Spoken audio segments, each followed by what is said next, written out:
to be the impact of various ecological problems, for one thing, on society, and possibly economic problems.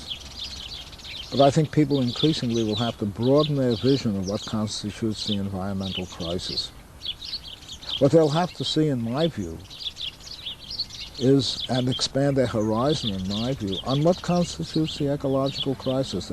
We have a crisis not only in capitalism's destruction of the natural world, which is most fundamental, this grow or die mentality, which is turning soil into sand, turning vast forests into newsprint, turning large bodies of ocean into sewers, turning the atmosphere into a poisonous miasma, as well as affecting the weather, opening holes in the ozone layer, etc. Those things which the economy is largely responsible for will be a very crucial factor. Now the point is, can people generalize beyond the most immediate impacts, environmental impacts that they're suffering from? Go beyond. I'm not saying discontinue.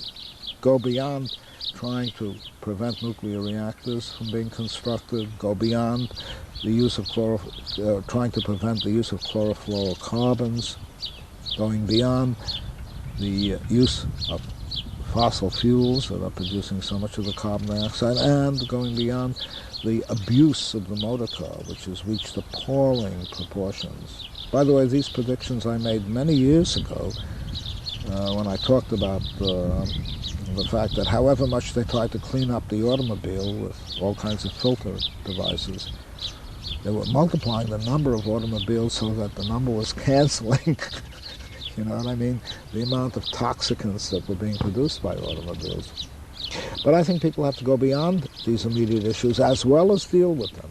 I do not mean we suspend our attempt to try to prevent deforestation, nuclear construction, motorways, and so on and so forth. And I think people have to see this as a broad problem in the whole makeup of society. Otherwise, they will tend to be given palliatives, like the attempt on the part of the forthcoming Rio conference, in which no doubt people will sign all kinds of charters that they have no intention of obeying. You know, this circus that's going to go on in Rio de Janeiro this June. They're now talking, I gather, in May, next month.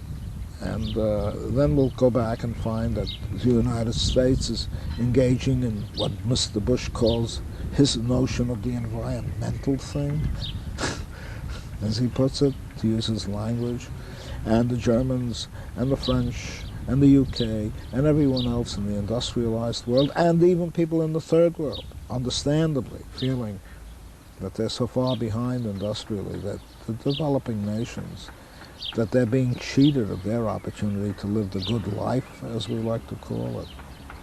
So I think people have to generalize. They have to form a coherent view and form a coherent movement that will express that coherent view and make a radical solution, fundamentally restructuring the society. And in this respect, I don't think that I'm being unique anymore. I was for a while, but now even World Watch Institute is talking about a basic restructuring of the present society. They haven't described in detail or even in sufficient generality what they mean by that, but they are making noises that sound extremely radical for World Watch Institute, which is, I would regard as a very moderate conservation and environmental grouping. So those, I think, are the views that social ecology would advance. Now, these views are avowedly anarchistic, eco-anarchist. They draw their inspiration, to a great extent, from an anarchist tradition that was formulated by Peter Kropotkin, who goes unmentioned, amazingly, in histories of environmental thought.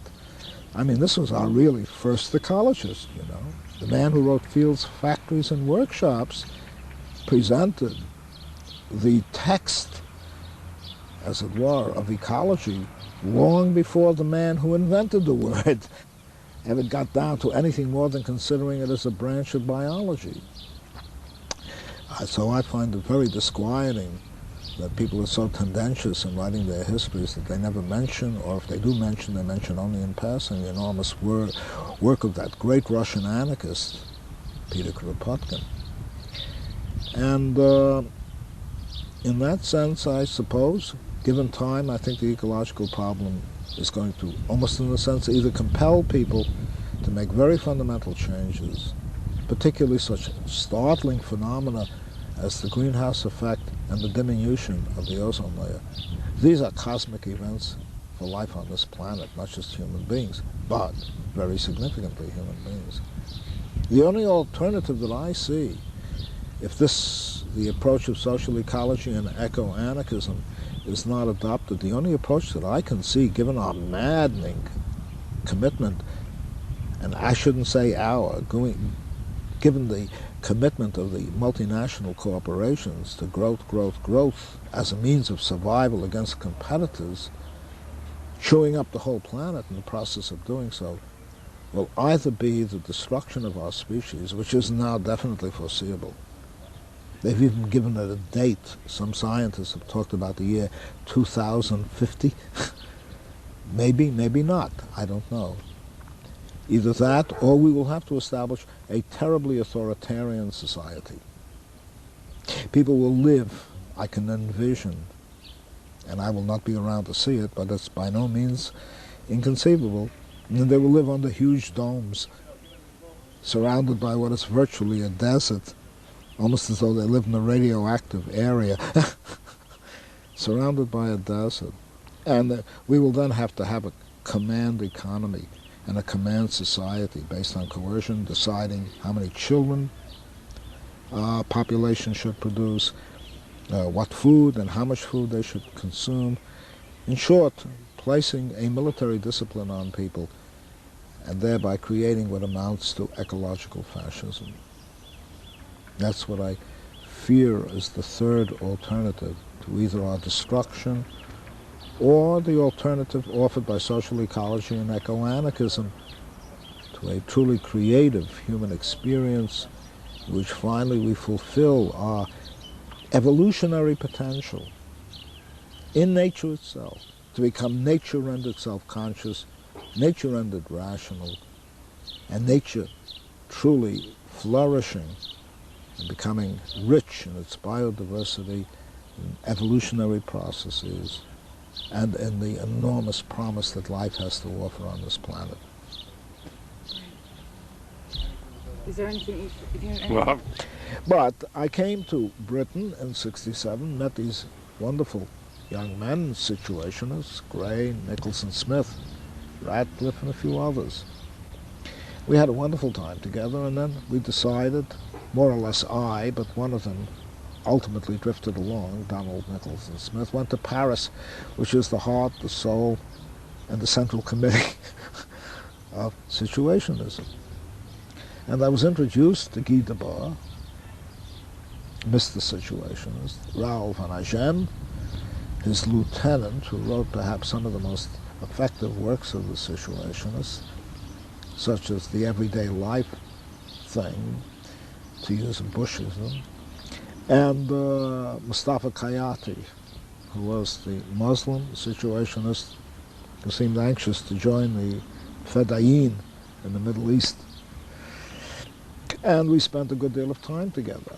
We dined together, we talked together, and I was very impressed by it. We seemed to have a perfect concordance of opinion. But then strange rashes began to appear. First of all, they explained to me that there were a number of people whom they had expelled, who I met in the course of living for a period of time in Paris, and that these people were people you could not talk to. You couldn't talk to them. They became non-persons. I could understand suddenly the Jacobin mentality of how to deal with opponents. You guillotine them. They didn't have the power to guillotine them. So what they did was essentially create them into non-humans.